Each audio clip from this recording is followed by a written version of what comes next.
Hi and welcome to my YouTube channel. My name is Cassie, also known as KnittaCass, and this is my YouTube channel where I show the things that I'm making, some knitting and some crochet, projects that I'm drooling over, a little bit of some family life on a small farm in Vermont, books I'm reading, and a spice of mental health. So grab your favorite beverage, a project to work on, and let's hang out. I, of course, have my Pepsi, that's the equivalent of my coffee. I just want to say thank you for my returning viewers. I really appreciate getting this time to hang out with you, and thank you to my new subscribers. I have seen that I have had some influx of some new subscribers. I just want to thank you for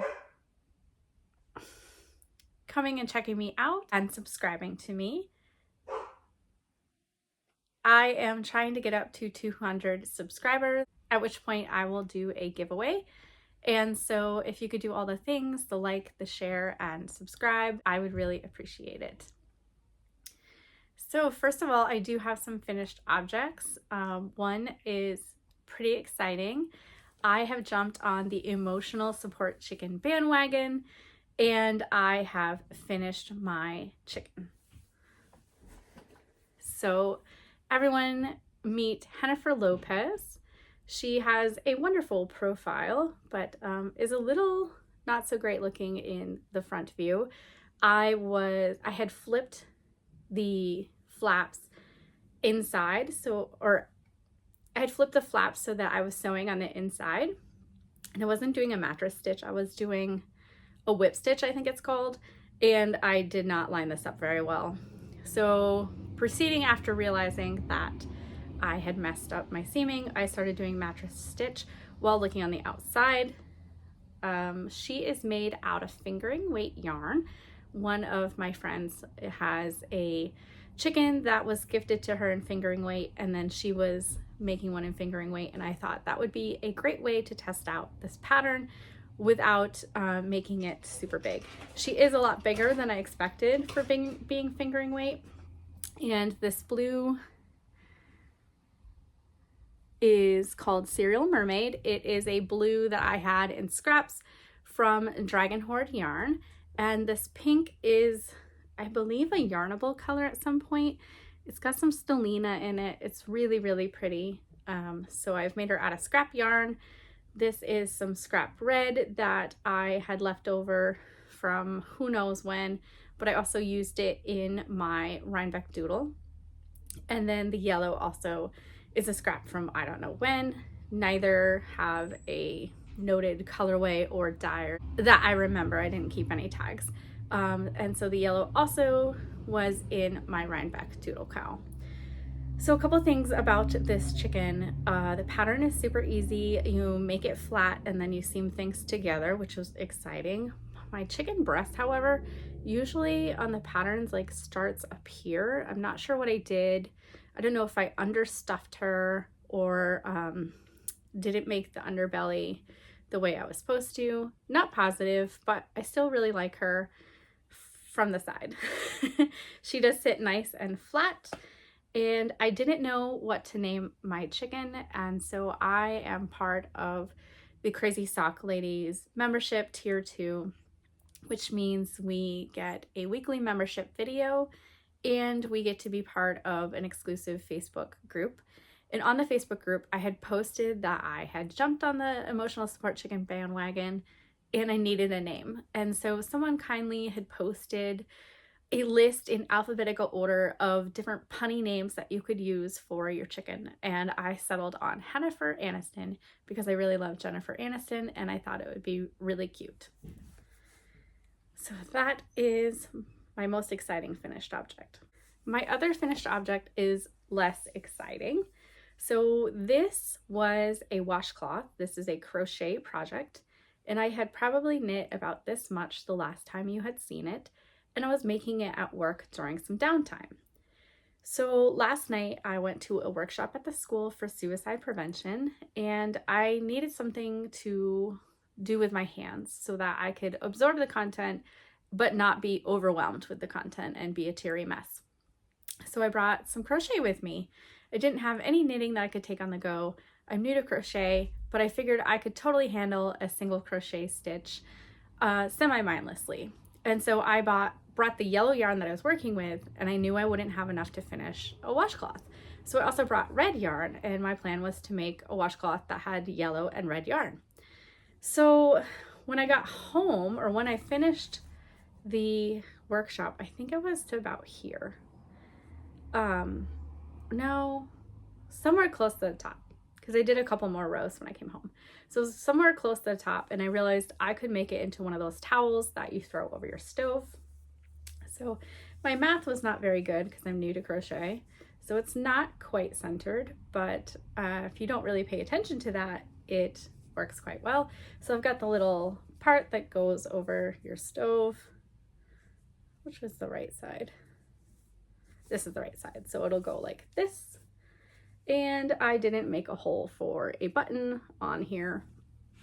Wicked novice mistake for just throwing this project together last minute, but I think I can kind of wiggle. If I do a smaller button, I think I can kind of wiggle and stretch this out. We shall see. But anyways, accidental project, came together really easy. Single crochet. I used a yellow dishy and a red dishy, and it was kind of a wing it project. So yeah, it kind of reminds me of Winnie the Pooh. I don't have any more finished projects, but I do have a couple whips. This one is a long-standing whip that is in this bag that I got from Rhinebeck. And this is the Campside Cardigan by Alicia Plummer.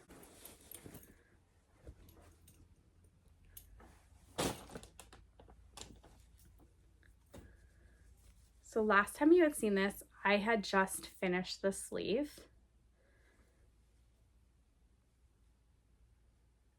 And I didn't move my marker.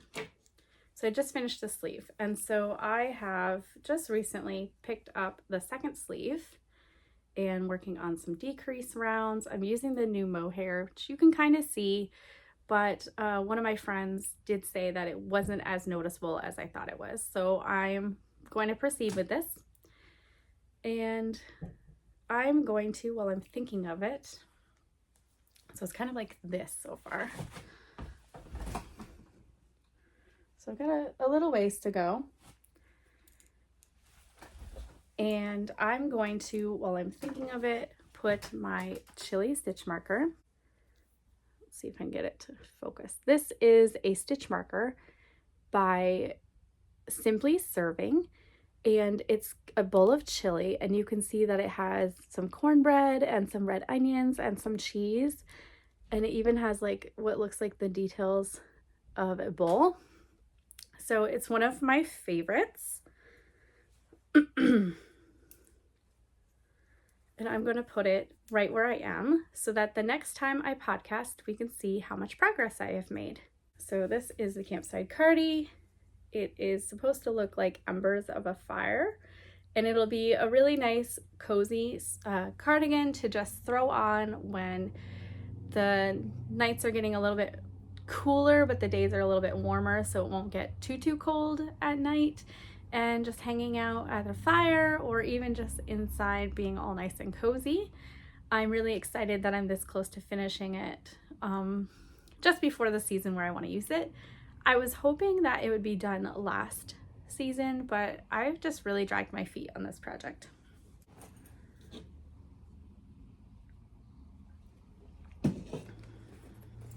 The ribbing is made out of this really pretty yarn by Fiber Stash Dye Works. She is a local to me yarn dyer, and it's this nice blue tweedy colorway, and it's called Peacock Blue.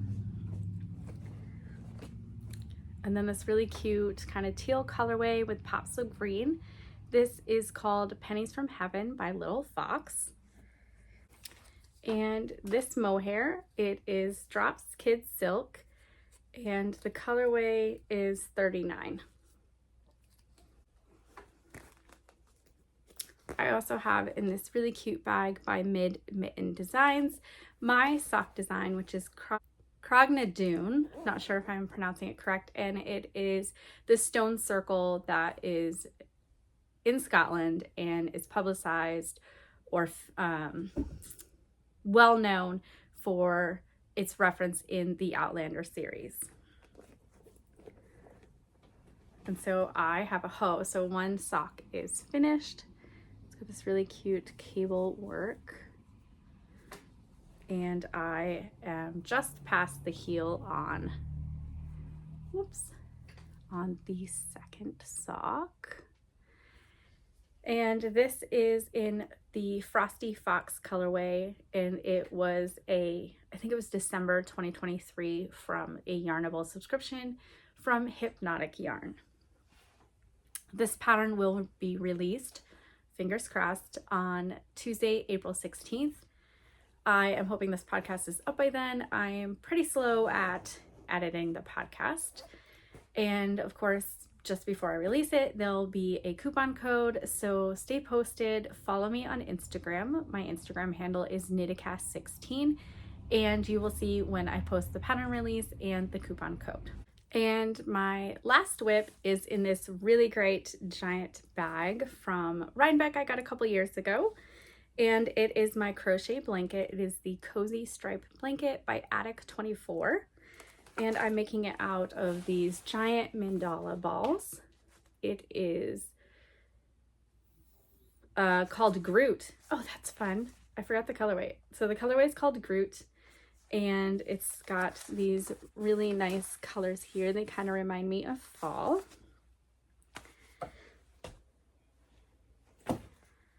And I haven't done a whole lot since the last time we talked. I did put a marker in the last time I showed it. And that is right here. So I've basically done the green since the last time you've seen it. It is kind of big. It's gonna be a blanket size. And I just love the way that it looks.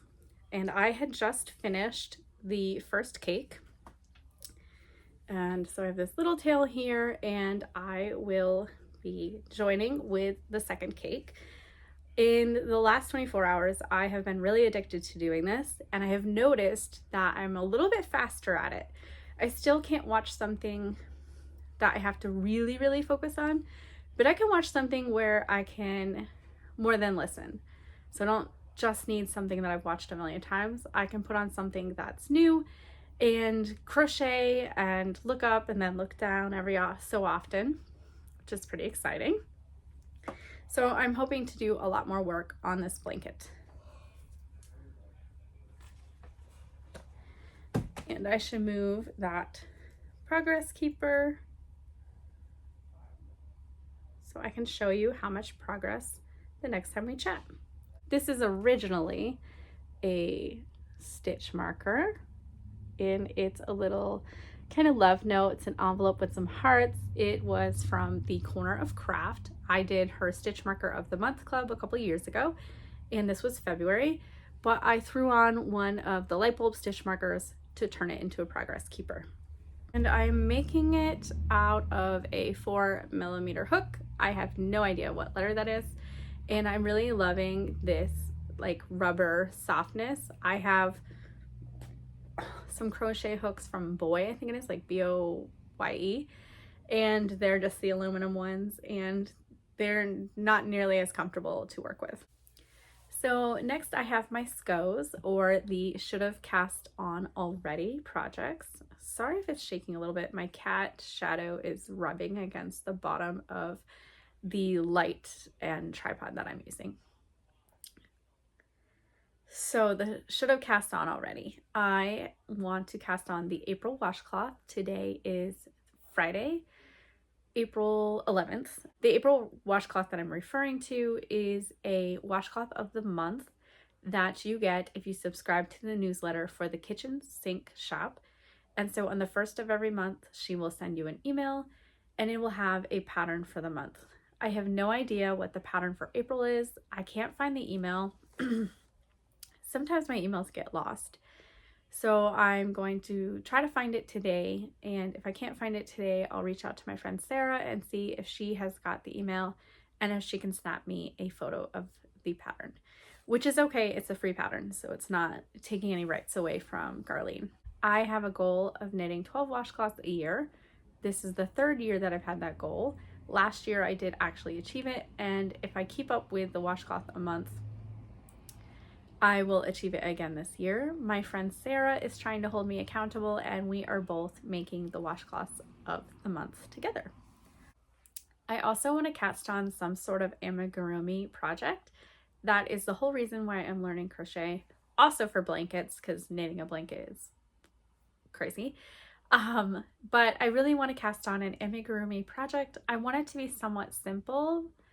And so if you don't mind like popping your suggestions down below of a character or a link to a pattern.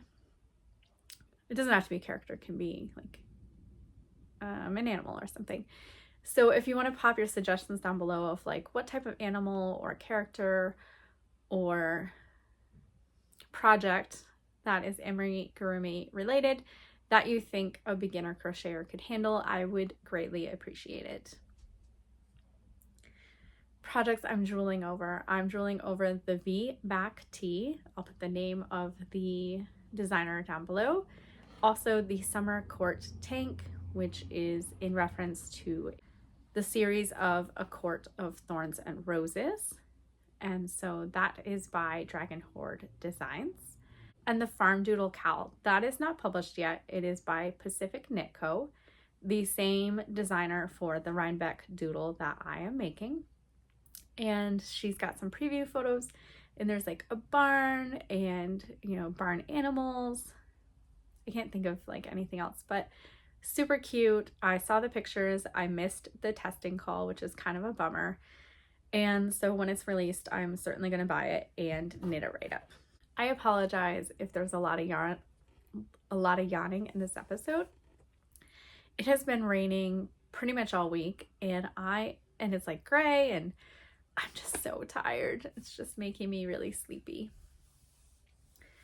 For acquisitions, so I actually have yarny related acquisitions. First of all, I'll show you my Yarnable.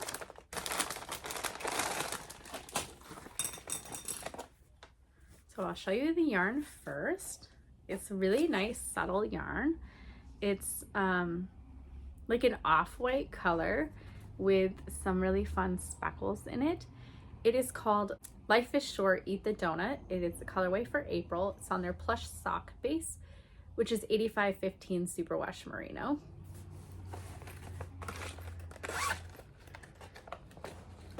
And you've got these, let's see if I can pull them out. You've got these donut stitch holders, so you can put them on the end of your needles to avoid your stitches from slipping, which I forgot about. So I think I'm going to put them on one of my projects. I'm not sure which one. It's got these wildflower seed tabs, and you just rip one off, plant them where you want some wildflowers, make sure you water them appropriately, and you will have a surprise of the different wildflowers.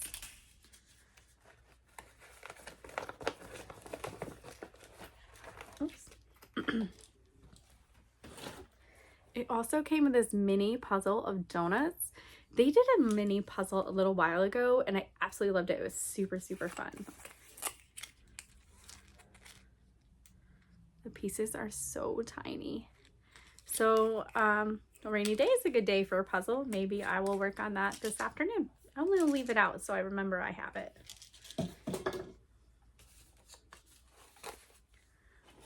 And then the notions or the extras come in this really thick bag that are perfect for notion bags.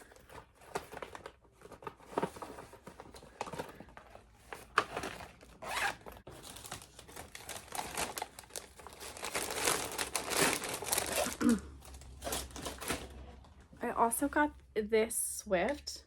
I'm still learning how to use it.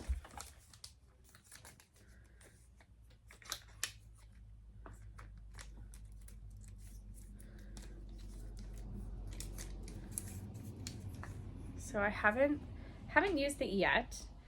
It's really nice color of the wood, and it has these little like points. So when your yarn is around it, it's supposed to prevent it from slipping off the Swift.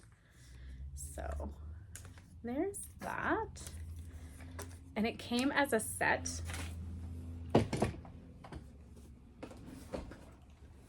So it also has the ball winder. It's kind of fancy looking.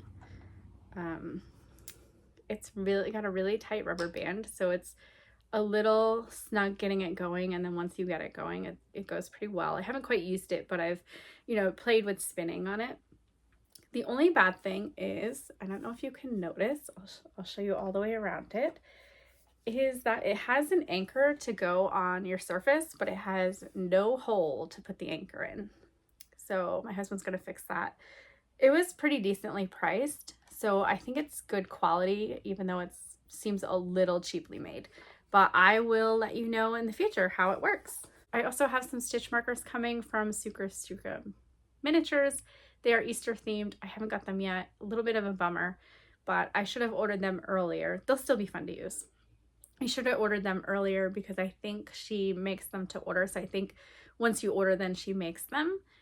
But as soon as I get them, I will certainly show you. So family life, I am missing my kids a lot. I go in kind of in the middle of the day and then I work really late. And when I come home, my youngest is sleeping and my older two teenagers are just not interested in hanging out with me when I come home. So I'm super missing them all, mostly the younger one, feeling that mom guilt for working. So I'm trying to make our mornings a little more intentional, and my kids are not really breakfast people. And so I have been making them breakfast this week, and it has been motivating to get out of bed, and we've had some good conversations having breakfast. So moving forward, I'm going to try to make this something that we do since we don't get dinner together. I'm going to try to make sure that we have breakfast together and early enough that we can enjoy each other's company before they have to go to school. So for the biggest part of family life and just life in general, we are located in Vermont, and we were in the path of totality for the solar eclipse. Very, very exciting. I've, of course, seen partial solar eclipses, and they weren't that great. But we saw the total solar eclipse, and I just have to say that this is definitely a monumental experience. I cannot even explain or put into words what it looked like and how I felt when it was the total eclipse, the part where you can take your glasses off and stare. So we had a group down in our field. So we had set up the picnic tables, and we had like a grill, and we had cornhole and some toys for the kids, and me and my extended family hung out. There's about maybe 14 of us all together, and had like a little eclipse party. And so it was really exciting to like peer up every now and again and see the different stages of the eclipse. And the excitement was building. The younger kids, the 5th graders, had learned a lot about the eclipse in their class. And I had listened to a podcast. It's called Ologies. And there's a girl named Allie who interviews different scientists about a particular topic. And so I had listened to a topic when she interviewed a heliophysicist, so someone who studies the sun, and they had talked a lot about the eclipse and different vocabulary words, and I was so psyched that I would be prepared to explain things to my family. However, the 5th graders knew a little bit more than me. And so it was really fun to be able to talk to the 5th graders about like the vocabulary and the different stages and what they mean, and getting pumped up for like the diamond ring that you see and the Halley's beads. But also made me feel a little dumb that the 5th graders knew as much as me, who had listened to a podcast interviewing a heliophysicist. Oh well, it was a lot of fun. So I felt like maybe I should have just gone to 5th grade. But when you got to the moment of totality, we had our glasses on and we were all staring up because we knew roughly a time frame of when it was going to happen. And that last moment where the very last sliver happened, was so exciting to actually watch it completely cover it. And then you had like the corona, so you had the blackness of the moon and like no sun, and then you had the corona around it. And in our bottom left corner was the diamond ring. So it literally looks like a diamond ring with the whiter ring, the white outline, and then there was like a cluster here that kind of looked like a star. And so that was really exciting. And our total eclipse lasted maybe 2 minutes in totality. And I have to say, like I said, there was like 14 or 15 of us, and one of them was my 3-year-old niece. No one said a peep. It was crazy. We were in awe. And I have been taking photos of the different stages here and there intermittently, and I didn't even think about picking up my camera to take a picture. I was frozen. Magical. Goosebumps, magical. The funny thing is, or the kind of fun thing is that just before totality, it starts to get really dark. We never got to pitch dark, but as it was getting dark, it had like a gray tint to it. It was kind of like eerie. And as that happened, the horses and the chickens were like lining up to go into the barn, and there was like some birds chirping, and that stopped. It was really, really cool. All our outdoor lights came on. It was really cool. And like minutes later, or minutes before, it had been super bright, almost looked like a summer day. It was really crazy. I have a couple of pictures of it. I'll probably put a couple of pictures in. They're not great quality, but it does kind of show the progression.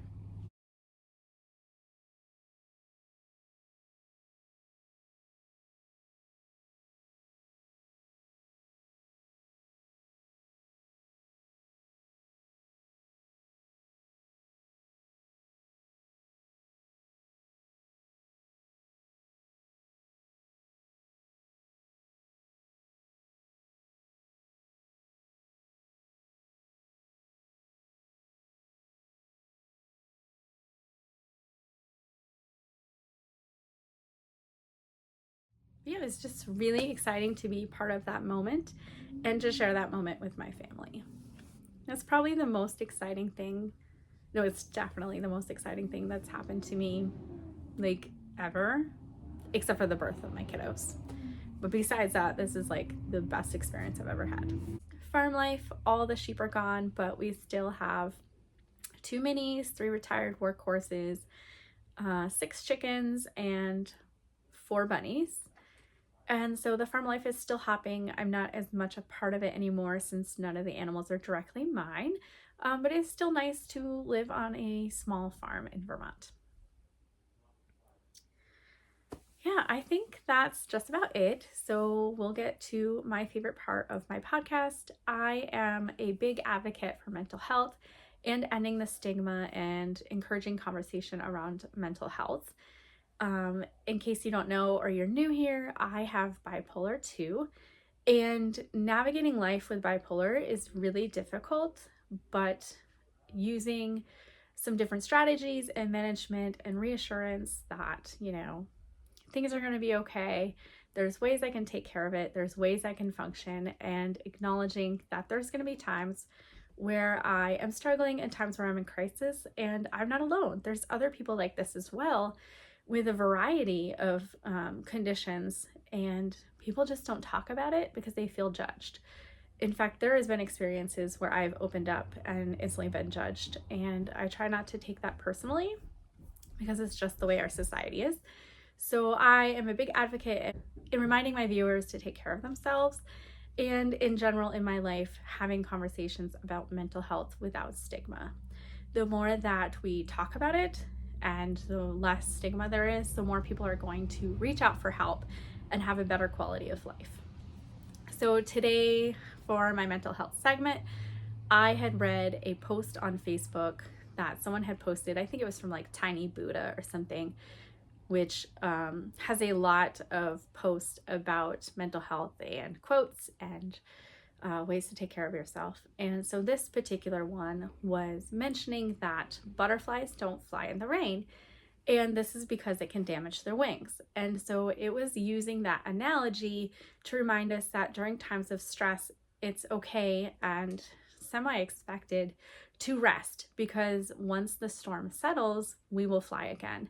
And it's just really important to remind ourselves that it is okay to rest, and it is okay to, in that moment, kind of stop fighting it, slow down a little, take a breath, and remind yourself that the storm will end. So my homework or words of wisdom for you is just to, when you get in a moment of feeling like there's just a bunch of storms around you, or your life feels like it's just spinning so much, that it's perfectly okay to rest, just like the butterflies do. That is all I have for you today. So happy making, and I will see you next time. Bye.